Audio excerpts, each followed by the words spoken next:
Target partisipasi pemilih secara nasional sebesar 77,55% yang ditetapkan KPU dalam pemilu 2019.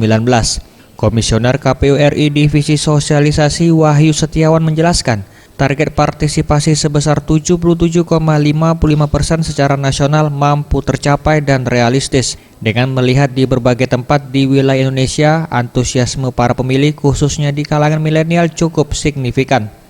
Terkait persoalan adanya para pemilih pemula yang apatis dalam pelaksanaan pemilihan umum, Wahyu meyakini pemilu 2019 saat ini sudah berbeda. Terlebih lagi suara kalangan milenial atau pemilih pemula cukup besar, sehingga ia optimis partisipasi pemilih pemula akan lebih meningkat lagi.